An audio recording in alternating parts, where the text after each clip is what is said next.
আসসালামু আলাইকুম, কেমন আছেন সবাই? টেস্ট অ্যান্ড টেলস উইথ সালমার একটি নতুন পর্বে আপনাদের সবাইকে অনেক অনেক আমন্ত্রণ জানাচ্ছি আমি এবং ইউনি। একটা সকাল যেটা শুরুই হলো একটা ভালোবাসার বক্স আনপ্যাক করতে গিয়ে। গতকালকে পার্সেল এসেছে। আমার 2 মেয়ের যেহেতু পরীক্ষা চলছে, আমি আসলে সময় সুযোগ কিছুই করে উঠতে পারছি না এই বক্সগুলোকে আনপ্যাক করে সেগুলো আপনাদের সাথে শেয়ার করব। এছাড়াও আরও বেশ কিছু প্রোডাক্ট চলে এসেছে আমার হাতে, যেগুলো কোনোটাই খোলা হয়নি, দেখা হয়নি ভেতরে কী অবস্থা, কিছুই করা হয়নি। তো আজকে সকাল সকাল ভাবলাম সবাই যেহেতু ঘুমোচ্ছে, এই ফাঁকে আমি যেয়ে এই বক্সের কিছু জিনিস আনপ্যাক করি। কারণ এই বক্সটা এসেছে কিংবা এই পার্সেলটা এসেছে আমার খুব প্রিয় দুজন মানুষের কাছ থেকে। একজন হচ্ছে লাইফস্টাইল অফ দীপা থেকে, দীপা আপুর পেজ হোম হ্যাভেন থেকে আমি কয়েকটা জিনিস নিয়েছি। আরেকজন হচ্ছে বিডি ব্লগার হেলেন থেকে, হেলেন আপুর পেজ স্টেলা থেকে আমি 2-1টা জিনিস নিয়েছি। এই সবগুলো একটা পার্সেলেই চলে এসেছে। তো ভাবলাম আজ তাদের দেওয়া জিনিসগুলো দিয়েই না হয় আমি আমার সংসারের টুকিটাকি সৌন্দর্য বর্ধন করে নেব। আর আরেকটা মজার বিষয় হচ্ছে আমি এখানে কিনেছি কম, গিফট পেয়েছি বেশি। তো গিফট পেতে কার না ভালো লাগে? একটার সাথে আরেকটা ফ্রি, এটার সাথে সেটা ফ্রি, আর ফ্রি পেলে তো বাঙালি খুশি হবেই। সেই জন্য আমিও খুব খুশি মনে পার্সেল আনপ্যাক করতে চলে এসেছি আপনাদের সামনে। তো প্রথমেই যেটা বের হচ্ছে সেটা হচ্ছে একটা জার। এই জারটা আমি অর্ডার করেছিলাম আপুর কাছে। তো আমি একটাই অর্ডার করেছিলাম, ওমা তারপর দেখি একটার সাথে আরেকটা চলে এসেছে। আপু বলল, এই জারগুলো না সঙ্গী ছাড়া কোথাও যায় না, সে তার সঙ্গীকে ছাড়বে না, সেই জন্য একটার সাথে আরেকটা রওনা হয়েছে। আমিও শুনে খুব মজা পেয়েছি, বেশ ভালো। সঙ্গীর ধরে ধরে যদি এভাবে একটার সাথে আরেকটা চলে আসে, তাহলে তো বহু কিছু কেনা যাবে হোম হ্যাভেন থেকে। তো আসলে পুরোটাই দুষ্টুমি, কিন্তু আমার তো খুব ভালো লেগেছে। এই জারগুলো আমার খুবই পছন্দের জার। এরকম ভুটান থেকে আসার পরপরই আপুর কাছ থেকে আমি 2-3টা জার নিয়েছি, কিন্তু আসলে আরও নতুন বেশ কিছু জিনিস আমার দরকার ছিল, 2-1টা জার কেনা দরকার ছিল। তো ভাবলাম যে ঠিক আছে আপুর কাছ থেকেই নিয়ে নিই। আর এত সুন্দর জিনিস এত কম প্রাইসে একমাত্র হোম হ্যাভেনেই সম্ভব। আমি ওদিকে আনবক্সিং করছি, এদিকে কিন্তু রান্নাটাও শুরু করেছি। বাসার অন্য কাজগুলো একটু একটু করে গুছিয়ে নেব। এখানে আমি একদিকে ভাতটা বসিয়ে দিয়েছি, আর একদিকে ডালটা সম্বার করব কিংবা বাগার দিব, যেটা বললে আপনাদের বুঝতে সুবিধা হবে সেটা আপনারা আপনাদের মতন করে বুঝে নেবেন। তো এটা দিয়ে আমি এখন আবার চলে যাব বাকি কাজগুলো করতে। আজকে আমার বাসায় কিছু গেস্ট আসবেন, তো আমি খুব তাড়াহুড়া করছি যে রান্নাটা শেষ করব, ঘরটা গোছাবো, তারপর নাস্তা রেডির ব্যাপার স্যাপার আছে। আর এই জন্যই কাজের ফাঁকে ফাঁকে রান্নাটাকেও আমি মেনটেন করে চলছি। কারণ চতুর্দিকে কাজ না করলে কাজ সামলানো সম্ভব না। 2টো মেয়েরই পরীক্ষা চলছে, তারা কেউ আমাকে একটুও হেল্প করতে পারছে না। তারা তাদের পড়াশোনা, তাদের সব কিছু নিয়ে ব্যস্ত। তো আমি এই পাশে এসে আগে ডিপ ফ্রিজটা পুরোটা স্প্রে করে একদম সুন্দর করে ক্লিন করে নিলাম। আর এই যে দেখুন ডিপ ফ্রিজের উপরে যে মেট, এই মেটটাও কিন্তু আমি গিফট পেয়েছি। এই মেটটাও কিন্তু দীপাপু আমার জন্য পাঠিয়ে দিয়েছে। ডিপ ফ্রিজের উপরে মেটটা পাতা বাকি, দেখুন ইউনি এসে হাজির। এই ডিপ ফ্রিজের উপরে উনি পড়ে পড়ে ঘুমান, কারণ ফ্যান চলতে থাকে উপরে, তিনি এখানে শুয়ে ঘুমাতে খুব পছন্দ করেন। কিন্তু আজকে এই মেট দেওয়ার পরে যে ভয়টা পাচ্ছি, ও তো ঝাপাঝাপি করে, যখনই ও দৌড় দিবে এই ডিপ ফ্রিজের উপরে আমি যেই ফ্লাওয়ার ভাস কিংবা কিছু রাখবো সেটা নিয়ে সে হুড়মুড় করে পড়বে। সেই ভয়ে আমি বারবার বলছি যে ইউনি তুমি সরে যাও, কিন্তু কে শোনে কার কথা। আচ্ছা, আমি বিভিন্ন রকমের ফুলদানি, ফুল এগুলো দিয়ে দিয়ে সাজানোর চেষ্টা করছি। সবসময় আমি যেটা করি, আমি 2-3 বারে এগুলো সেট করতে থাকি, দেখতে থাকি, আপনাদের কাছে জানতে চাই কেমন হয়েছে। আজও তাই। তো এই পর্যায়ে এইভাবে আমি মেটটার সাথে ফুল সেট করলাম। এই ফ্লাওয়ার ভাসটাও দীপাপুর কাছ থেকে নেওয়া, এমনকি ফুলগুলোও দীপাপুর কাছ থেকে নেওয়া। আমার বাসার সাজানোর ম্যাক্সিমাম জিনিসই দীপাপুর কাছ থেকে হয় গিফট এসেছে, নয় তার কাছ থেকে আমি নিয়েছি। আর বাকি যেসব জিনিস থাকে সেগুলো হয়তো বা আমি ভুটান থেকে এনেছি কিংবা অন্য কোনো কান্ট্রি থেকে কালেক্ট করে এনেছি। বাইরে থেকে তেমন কোনো কিছুই আমার কেনা হয় না। তো সে যাই হোক, সে গল্প বাদ। এই যে এই বুকশেলফটা নিয়ে একজন আপুর একটা কোয়েশ্চেন ছিল যে আপু একটু ভালো করে বুকশেলফটা দেখাবেন, বইগুলো কিভাবে কি করছেন। আচ্ছা, এই বুকশেলফের ব্যাপারে যে প্রশ্নটা, সেটার উত্তরটা আগে দেই। সেটা হচ্ছে আপু, এই বুকশেলফটা আমি ব্রাদার্স থেকে কিনেছিলাম, ব্রাদার্স ফার্নিচার থেকে 2011 সালে। তো সেই সময় আমি এই বুকশেলফটা সম্ভবত 5,500 টাকা দিয়ে কিনেছি। এটা আসলে সাইড টেবিল কাম বুকশেলফ। তো এই বুকশেলফটা কেনাই হয়েছিল যে এটার উপরটায় আমি একটু সাজাবো আর নিচে ডাক্তার সাহেবের সমস্ত বই পুস্তক থাকবে। যথারীতি এখন তাই হয়েছে। এই বুকশেলফটা পুরোটা জুড়েই ডাক্তার সাহেবের বই পুস্তক আছে। দু চারটা হয়তো বা আমার মেয়েদের গল্পের বই থাকতে পারে। আর এটা প্রায় 2011 সাল থেকে এখন পর্যন্ত আমার কাছে আছে। জিনিসটা মজবুত, ভালো এবং বেশ অল্প জায়গায় অনেক কিছু রাখা যায়। তো এটার ডিজাইনটাও দেখিয়ে দিলাম। আর আমি ওই যে কার্টুনটা ওপেন করেছি, ইউনি এটা দেখে মাথা খারাপ হয়ে যাচ্ছে। সে ওই কার্টুনের কাছ থেকেই ঘেঁষছে না, মানে ওখান থেকে সে সরেও আসছে না, সে সরছে না। আর এদিকে আমি যতই ডাকাডাকি করি, আর কার্টুনটা যেহেতু গেটের কাছে রেখেছি, তার ধারণা সে এই কার্টুনের সাথে বের হয়ে যেতে পারবে, সে বাইরে গিয়ে ঘুরে টুরে চলে আসতে পারবে। তো তার সাথে আমি অনেক দুষ্টুমি করছি, এই একটুখানি দড়ি টড়ি দিয়ে খেলে তাকে বলছি যে লাভ নেই, এখানে যতই গেটের সামনে তুমি বসে থাকো তোমাকে গেটের বাইরে যেতে দেওয়া হবে না। তো ওর সাথে খেলাধুলা শেষ করে আবারও ওইদিকে ফার্নিচার গোছাতে চলে এলাম। ডাস্টিংটা শেষ করে নিচ্ছি যত তাড়াতাড়ি সম্ভব। আজকে দুপুরের রান্নাগুলোও শেষ করতে হবে। ওদিকে কিন্তু আমার চুলায় রান্না চলছে এবং আমার খালা ঢুকে গিয়েছে। খালা আমাকে এখন মুরগি এবং মাছের জোগাড় দিবে বলে সব কিছু রেডি করছে। গত সপ্তাহটা আমার এত বেশি ব্যস্ততায় কেটেছে যে আমি ঠিক মতন ফার্নিচার ডাস্টিং করতে পারিনি। একদিন রান্না করে 3 দিন খেয়েছি। খালাদের অফ করে রেখেছিলাম, টাইম টেবিল মিলছে না সেই জন্য। তো দেখা গিয়েছে যে আমার সব কাজ একদম লণ্ডভণ্ড হয়ে গিয়েছে।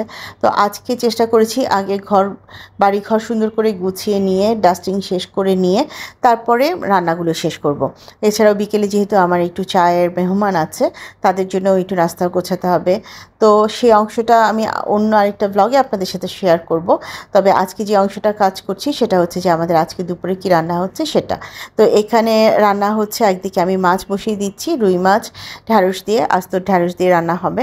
আর অন্যদিকে আমি মুরগি বসিয়ে দিচ্ছি, মুরগি আলু দিয়ে রান্না হবে। তো রান্নার রেসিপি আসলে সেভাবে শেয়ার করি না আমি কখনোই, কারণ আমি মনে করি আমার আপু ভাইয়ারা আমার থেকে অনেক ভালো জানেন। তো রান্নার কথা বাদ দিয়ে যে জরুরি কথাটা আপনাদেরকে বলতে চাচ্ছি সেটা হচ্ছে বাংলাদেশে একটা হিট ওয়েভ এসেছে।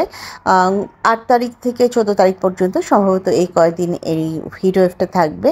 প্রচণ্ড গরম বেড়ে যাবে রাজশাহীর দিকে এবং সম্ভবত খুলনার দিকে অথবা সিলেটের দিকে। তো এই জায়গাগুলোতে যারা আছেন একটু বেশি করে পানি খাবেন। এছাড়াও ঢাকাতে এটা অনেক বেশি বোঝা যাবে। তো যারা যেখান থেকেই আমাকে দেখছেন কিংবা শুনছেন, এমনিতেই গরমটা অনেক বাড়তি, চেষ্টা করবেন বেশি বেশি পানি খেতে, চেষ্টা করবেন ঠান্ডা জায়গায় থাকতে। আর যারা বাইরে কাজ করছেন অবশ্যই পানি ক্যারি করবেন, ছাতা ক্যারি করবেন। আর সম্ভব হলে সবাই জানালার কার্নিশে কিংবা বারান্দায় একটা ওয়ান টাইম বক্সে কিছুটা পানি রেখে দেবেন। যে তৃষ্ণার্ত পাখিগুলো আমাদের পাশ দিয়ে উড়ে যায়, ওদের এটা অনেক বেশি উপকারে আসবে এবং এইসব জীবের দোয়া থেকে হয়তোবা আপনার জীবনেও অনেক ভালো কিছু হবে। এটা একটা ছোট্ট অনুরোধ রইল আপনাদের সবার প্রতি। এদিকে কিন্তু আমি ওই পাশে রান্না কিছুটা বসিয়ে দিয়ে আবারও ঘর গোছাতে চলে এসেছি। এই জায়গাগুলো সব পরিষ্কার করে শোপিসগুলো সেট করে দিচ্ছি। আজকে ভিডিওর বিভিন্ন জায়গায় আমার টানা টানা ম্যাক্সি দেখা গিয়েছে। এটা নিয়ে যদি কেউ কোনো বিরূপ মন্তব্য করেন তাতে আমার কিছুই যায় আসে না।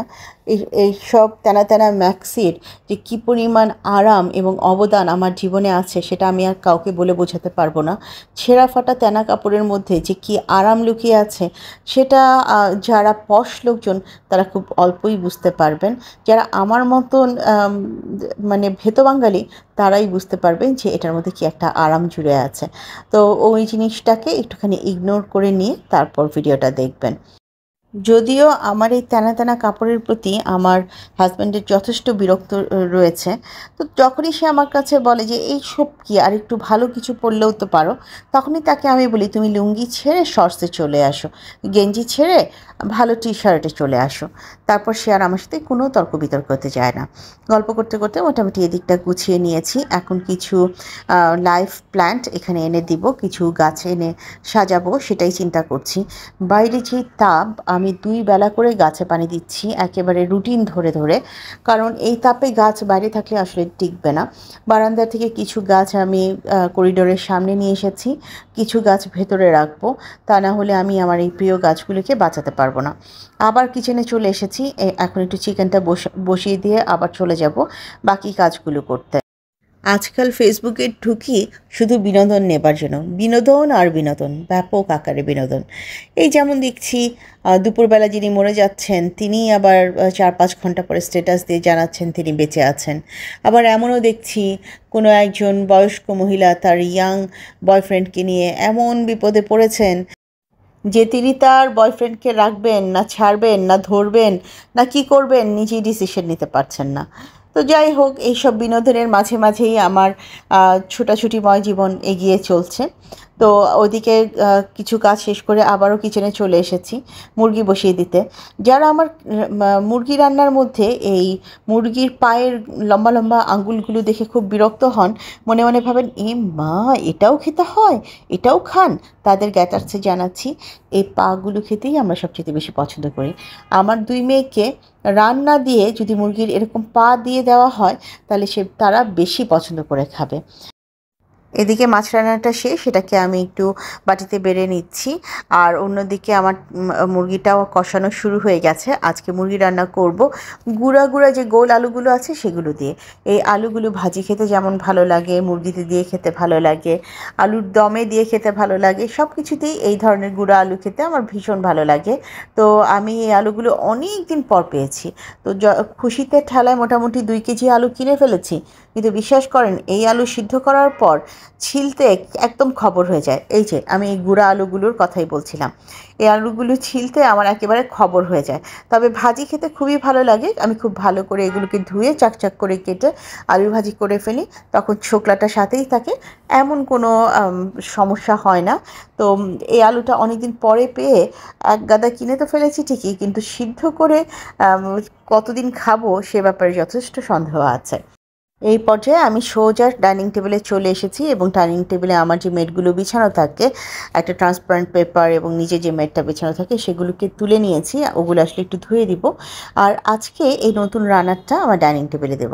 এই রানারটা আমি নিয়েছি হেলেন আপুর পেজ স্টেলা থেকে। এই রানারটা কিন্তু আমি নিয়েছি 27 রমজানে, কিন্তু সেই জিনিস এসে পৌঁছেছে এতক্ষণে, এত দিনে। আসলে নিচ্ছি, পাঠাচ্ছি, নিব, পাঠাও, এই করতে করতেই অনেকটা দেরি হয়ে গেছে। অবশেষে সেটা এসে পৌঁছেছে। আর আমার এই মার্বেল পাথরের ডাইনিং টেবিলে এই রানারটা দেওয়ার পর আমার নিজেরও দেখতে বেশ ভালো লাগছিল।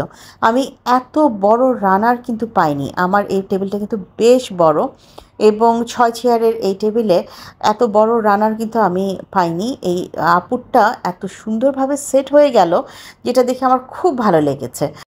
তো আমি বারে বারে বিভিন্ন রকমের লাইভ প্ল্যান্ট দিয়ে, ইনডোর প্ল্যান্টগুলো দিয়ে ঘর সাজানোর চিন্তা করছিলাম। একবার এই প্ল্যান্ট দিচ্ছি তো আরেকবার ওই প্ল্যান্ট দিচ্ছি।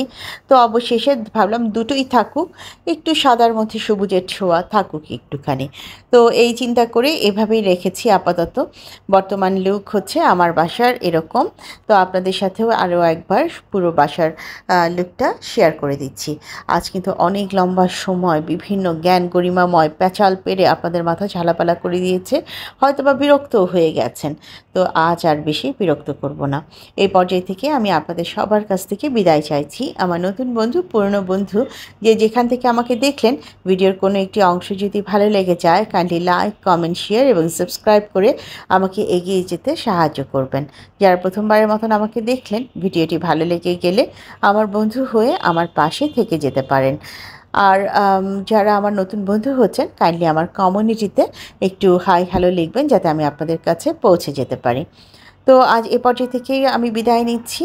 আপনারা সবাই অনেক বেশি ভালো থাকবেন, আমাদের জন্য দোয়া রাখবেন, নিজেদের খেয়াল রাখবেন, ঘরে বৃদ্ধ এবং শিশু থাকলে তাদেরও খেয়াল রাখবেন। আমার আজকের ঘর গোছানোটা আপনাদের কেমন লাগলো ছোট্ট একটা কমেন্টের মাধ্যমে অবশ্যই জানাবেন। আজ তাহলে এখানেই বিদায় নিচ্ছি। আল্লাহ হাফেজ এবং আসসালামু আলাইকুম।